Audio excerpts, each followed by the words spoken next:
Congratulations for the 5th anniversary of the renewed UK-UAE Business Council. As we heard, there's much to celebrate since the plenary in February last year and much to look forward to over the next 5 years.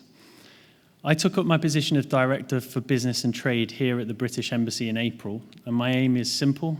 It's to build the strongest possible commercial and economic relationship between our two great countries. And of course, we have been hard at work. This summer, the UK published the Modern Industrial Strategy. I'm glad it's becoming commonplace amongst this group.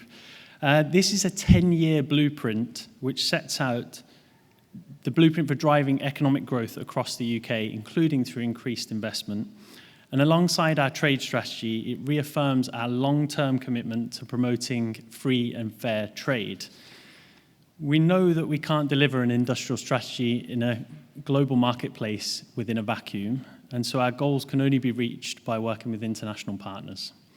By working collaboratively, we can achieve mutual, secure, and resilient growth.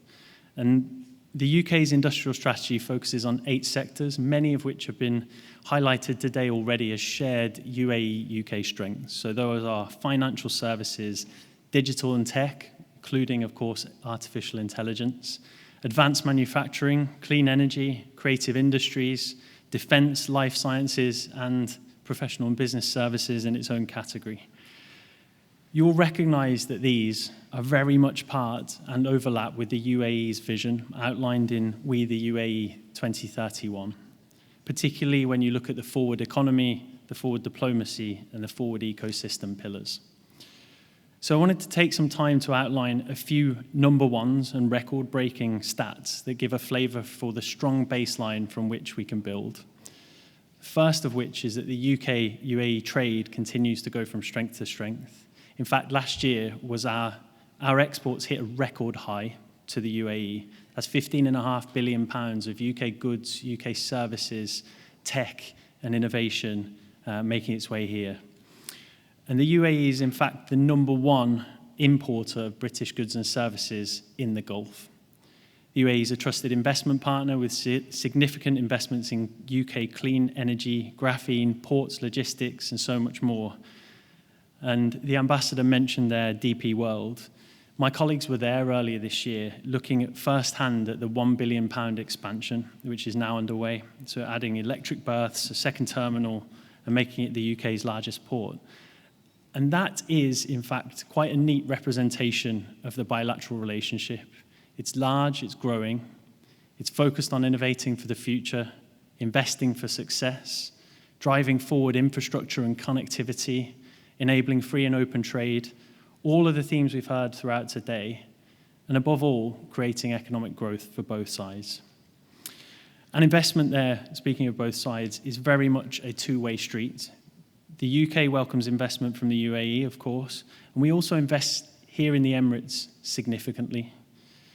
According to the UAE Ministry of Investment's most recent publication, the UK is the largest source of FDI stock within the UAE, another number 1 of which we're very proud, and thousands of British companies already make it in the Emirates. From Foster's and Partners to HSBC and Revolut, UK investments and innovation have deep roots and new shoots here in the UAE. 15 years ago, Her late Majesty Queen Elizabeth II and His Highness Sheikh Mohammed bin Rashid Al Maktoum unveiled the design for a new national museum designed by Lord Norman Foster to honour the legacy of the founder of the UAE. And in a few short weeks or so, this most iconic of buildings, the Zayed National Museum, will open.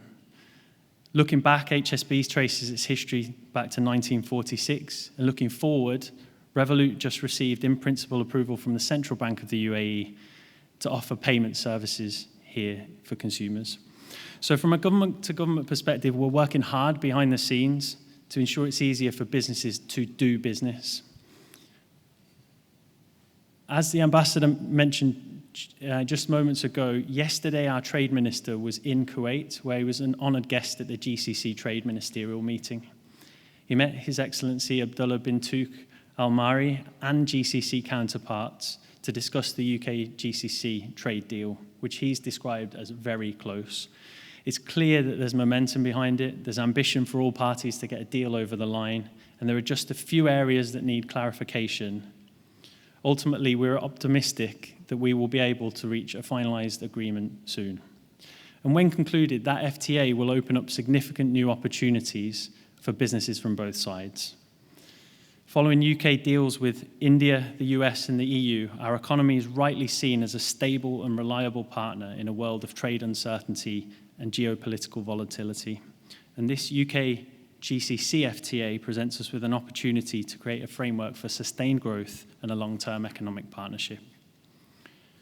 And beyond those free trade agreements, we will strike more agile, targeted deals that align with the 8 sectors within the industrial strategy and which drive most economic growth for both our economies.